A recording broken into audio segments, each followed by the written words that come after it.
From the New Arts and Media Studios in Milwaukee, I'm Charles Purcell. This is The Log. Let's start with a kind of personal note. Feeling kind of sad here.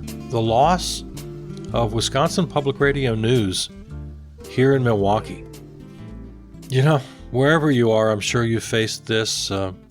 Local newspapers, local radio stations, local news outlets suffering over the years. And we're losing one here. Wisconsin Public Radio isn't going anywhere. They're still very strong, although they have jettisoned some of their local and state content in favor of, I guess it's cheaper to run the national shows.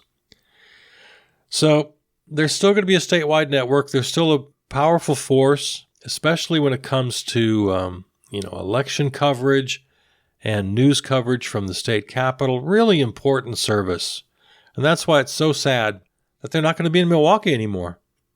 They've shut down the station. Well, they haven't. It's going to be music now.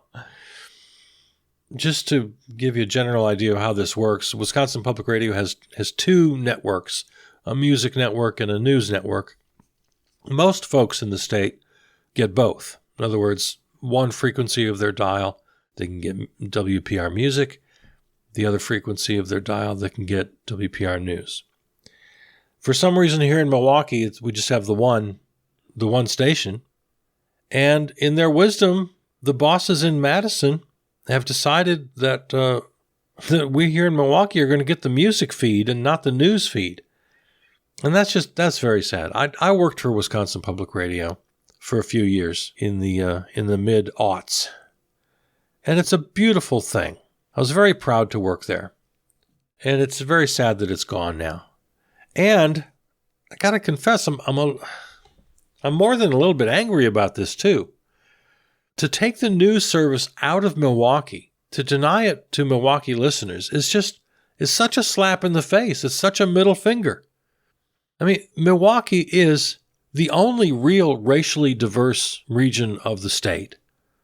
We're majority-minority, like 40% black, 35% white, about 20% Hispanic. Absolutely the largest, by far, the largest metro, the largest cultural and economic engine of the state. I just find it so hard to believe that they've made this decision. It's just really, I don't know. I'm very sad about it. It's too bad. If I could wave my magic wand, I really wish we could take the infrastructure that has been created, and it really is fantastic. 38 different stations around the state. We got all the facilities and studios and towers and personnel. And if they're going to restructure Wisconsin Public Radio, which they're doing, that's what's forcing this change here. My model would be the Pacifica Network. Real, local, community stations. Imagine 38 different little tiny stations around the state with volunteer producers and hosts creating all sorts of original content. Now if you really want to serve the people of Wisconsin, if that's your mission, that's the way to do it. And then you take the very best of those programs and you bring them onto the regional level or the state level. I mean, right now, what they're doing is they're bringing most of the day now, except for a couple of local programs. They're just bringing in shows from the network, from NPR. And again, for the people of Milwaukee, zero, nothing. Yeah, so I would model this thing after Pacifica.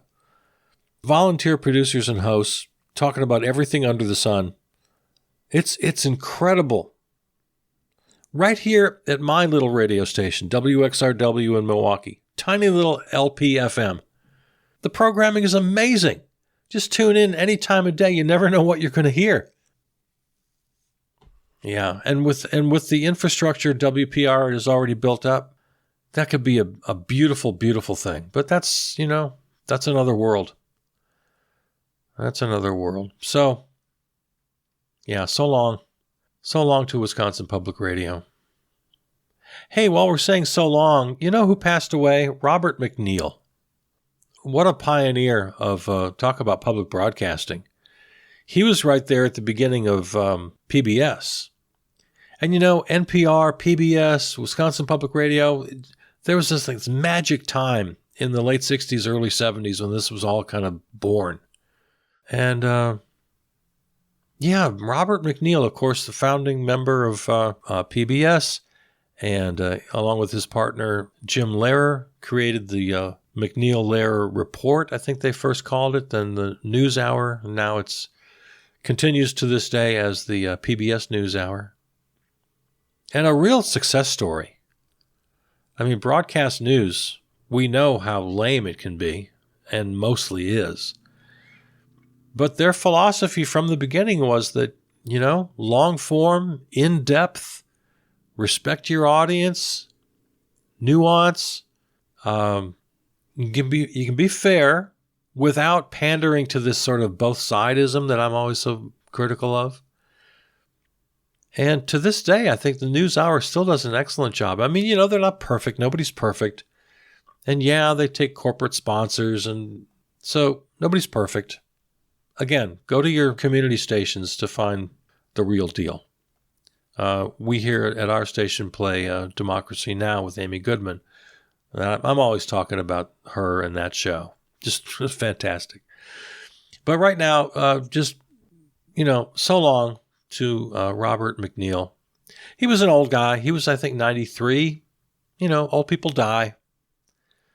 But it's kind of sad, and it's nice to remember what he did. Nice lofty ambitions at the beginning of PBS and NPR. And they still do a pretty good job. They've still, PBS, they've still got Frontline and American Masters. But, they also have all those nighttime soap operas. I don't know. The World Channel is really good. Do you have the World Channel where you are? It's kind of an offshoot from GBH in Boston. Yeah, good old Robert McNeil. All right, so let's see what's going on in the world. Oh man, this thing, Israel, what the hell is wrong with the state of Israel? My God. Netanyahu has to go. That whole right-wing regime has to go. What a train wreck over there. For some reason, like a week or two ago, they decide it's a good idea to bomb the Iranian consulate in Syria. And they killed 2 generals, some other high-ranking officers and staff, because they're upset about how Iran helps to facilitate Hezbollah and Hamas and, and the Houthis in Yemen. And so somehow they think it's a good idea to drop a bomb on a consulate. You just don't do that. What is wrong with Benjamin Netanyahu?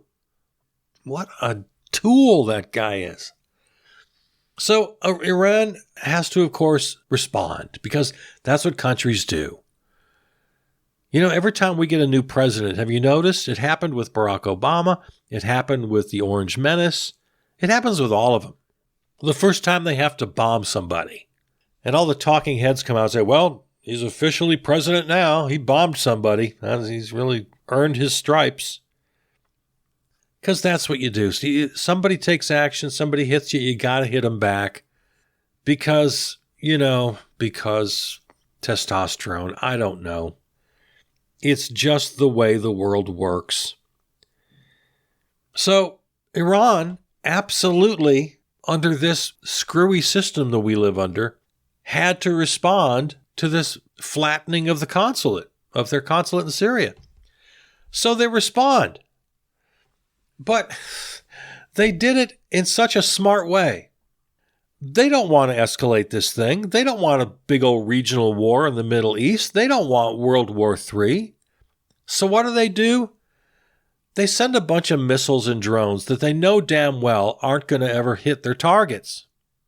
Iran knew exactly what they were doing. They weren't very secret about it. They just kind of telegraphed it. And we get all this dramatic footage, all these missiles, and then the anti-aircraft missiles coming from Israel, lighting up the sky, taking them out. Oh, very dramatic. Because everybody knows Israel has this great Iron Dome defense system. So with the help of the United States, and might I add, with the help everybody, Jordan, Syria, all the Mideast states were helping Israel defend against these Iranian missiles who were just had nothing but a symbolic intention from the first place. They knew they weren't going to hit their targets, and none of them did. I mean, nobody was killed. Nobody. No damage done hardly at all, except one or two little spots. I think one kid was injured. I don't remember the severity, so I won't make light of that. But the whole point is Iran knew exactly what they were doing. They just had to respond. They had to play this little tit-for-tat game. But they didn't want to escalate. So, there you go. And now the rest of the world is trying to persuade Benjamin Netanyahu to just let it stand. But he's promising another tit for tat, which will need another tat, I guess. He's promising a response to Iran's response, which was really symbolic only. They knew they weren't going to hit their targets. And the rest of the world is telling Netanyahu to just, quote, take the win. You won. Your defense forces won. Your Iron Dome withheld. You had all this help from your international partners. Just take the win. But he's making threatening noises. And of course, Iran's president has to come back. He warned that the, quote, tiniest invasion by Israel would bring a massive and harsh response. Because we live in a mad, mad, mad, mad world. And on top of that, Israel is still not letting all the aid get in that needs to get in. They're ramping up their atrocities in the West Bank never stopped because of the problem in Gaza. They did this last week, some high-profile attacks on the West Bank. Israel is just a broken, corrupt cesspool of a place right now. That government has just got to go. Ugh. Here at home, well, okay. Speaking of Israel, let's tie it back here. Aid to Israel. Bernie and I agree, and others, not another nickel. Not another nickel. He just said it again recently. Unless they change their tune. And I don't know how that's going to happen. But now it's become this big thing. If you're the kind of person who just sees the headlines and maybe you don't understand quite what's going on. Yeah, the Ukraine aid, Israel aid, also Taiwan and that region, all wrapped up in the same bill that passed the Senate with, I think, 70 votes, so wide agreement on that. Can't get past the MAGA extremists in the House. So they're still working on that, and Mike Johnson, the poor guy who's in way over his head, is trying to get this done. You know, I actually agree with Mike Johnson on something. I've always said that bills should be one at a time. They should be separate. I don't like combining all these different issues into one bill. It's bad. It's a bad way to bake the cake, to make the sausage. So he's a proponent of that. In fact, that's one of the things that the real extremists who are always firing speakers, you know, the Marjorie Taylor Greenes of the world and the Matt Gaetz, and that's something that I agree with them. They also say no more of these big omnibus bills and no more of these packages. Give us one vote, one clean vote on one clean issue. So, yeah, I agree with Marjorie Taylor Greene and Matt Gaetz. So on this one, yeah, there was talk about making them three separate bills, one for Ukraine, one for Israel, one for some other issues.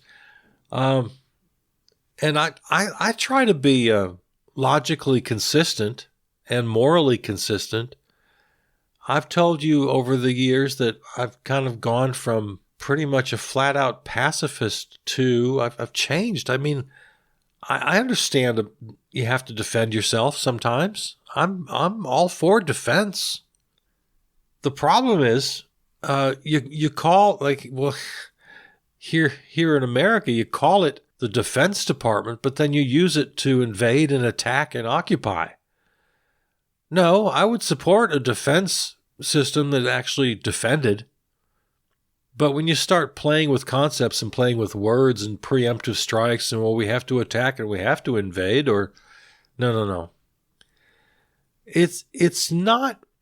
There are times when it's confusing, but then there are times when it's not. There are certain cases when you can tell who the invader is and who is being oppressed or attacked. It's not that complicated, even for those of us, in the civilian corps. Ukraine is defending. Russia is attacking. You can't really find a lot of nuance there. And people who try to defend the actions of Putin and say it is somehow in defense of the motherland, you got to jump through some pretty serious hoops to accept that kind of propaganda. All the lies about the provinces along the Russian border being actually Russian or historically Russian or linguistically Russian or they really want to be Russian, that's just all a lot of BS.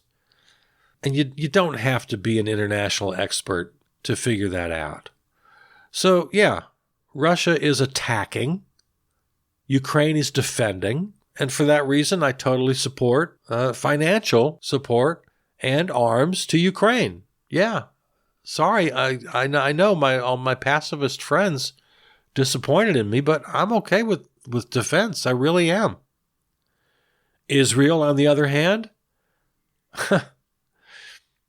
I don't care. You can point to the events of October 7th all you want. This hasn't been a defensive military expedition for quite a while. Since October 8th. It was an attack. It was over. And it's just been nothing but absolute revenge and war crimes ever since. Israel is the oppressor. Israel is the one on the attack. They're not defending anything. So I don't favor funding to Israel. So, yeah, put them in 3 separate bills. As far as all the machinations of Congress and Capitol Hill, I'm not sure how it's going to play out. By the time you hear this, maybe there's some answers. Not even sure if Mike Johnson is going to survive his speakership. He probably will. But Marjorie Taylor Greene, she just tweeted. What did she say? I've got it here in my notes. Addressing Johnson directly, quote, "You are seriously out of step with Republicans by continuing to pass bills dependent on Democrats." So that's in reference to these issues. But, I know why. The reason I pulled that quote, that's now the litmus test. They only have like a 1 or 2 person majority in the House. You saying that he can't pass bills unless the Republicans are 100% in agreement? In other words, you couldn't lose 10 or 15 Republicans on a particular issue, but then gain 20 Democrats and call that a win? You can't call that a win? No, any bill that passes that depends on a Democratic vote, in the eyes of Marjorie Taylor Greene, that's unacceptable. That's how MAGA Republicans want to govern. They don't want the other party to exist in any real way. That's just such a weird thing to say. You are seriously out of step with Republicans by continuing to pass bills dependent on Democrats. Well, all bills should depend on both sides. If you had normal sides, if you had normal parties. I mean, look at Israel. Some of the progressives, Bernie included, myself included, if I were a member of Congress, which I'm not, don't want aid to Israel. Most Democrats do.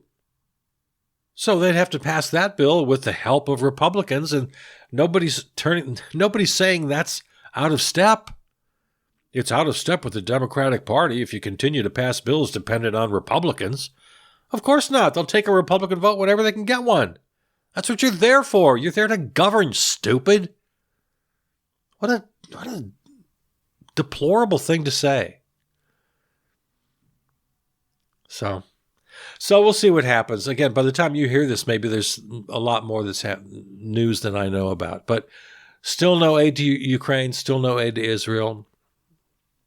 And one way or another, it's got to happen. Well, no, it doesn't. I mean, they could just let Ukraine flap in the wind, which they're doing now.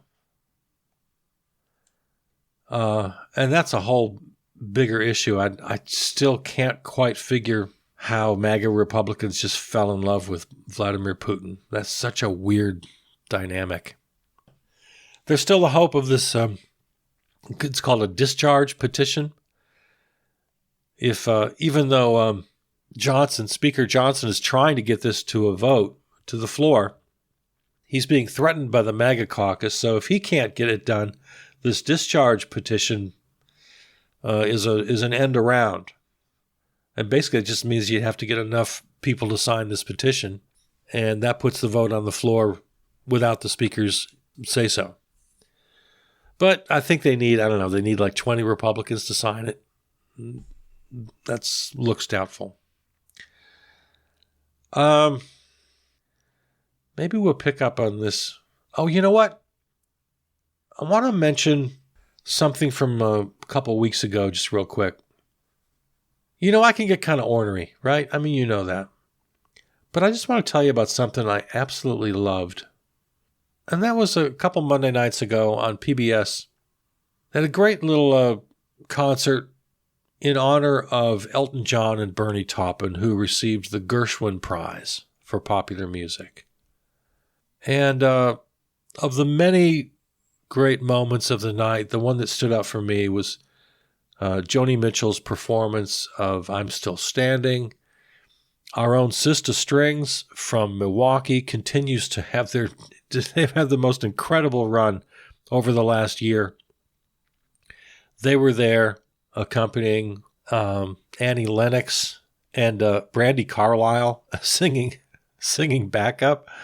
Oh, it was just so great.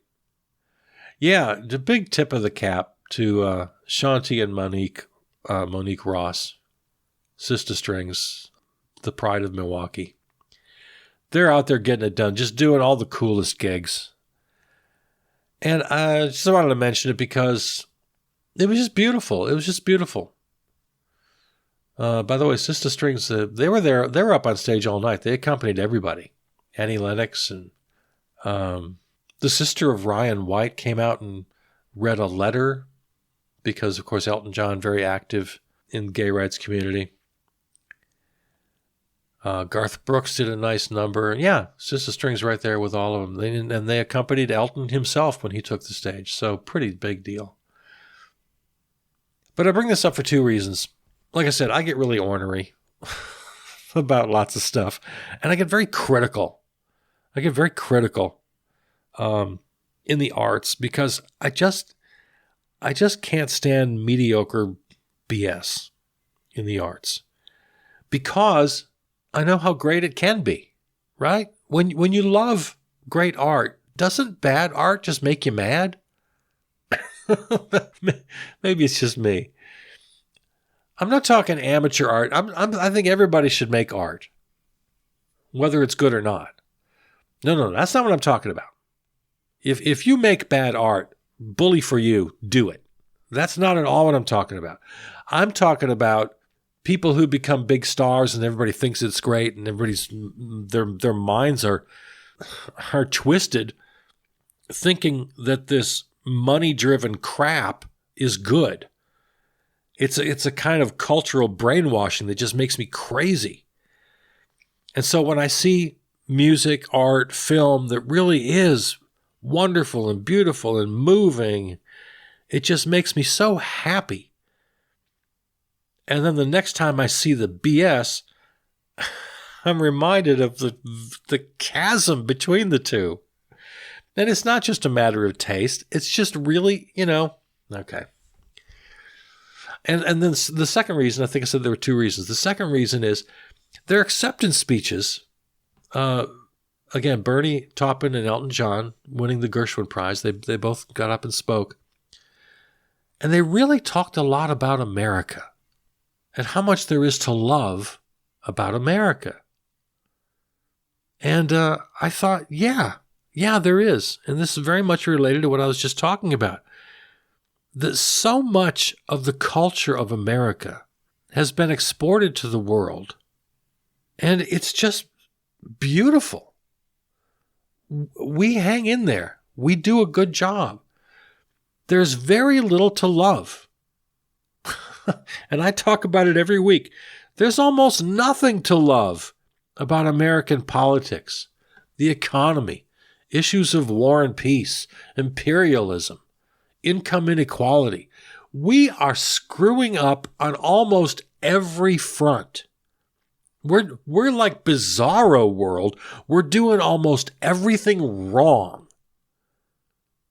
But in spite of that, we have the most beautiful people doing the most beautiful things in the arts, in sciences, in education, people trying to save the environment.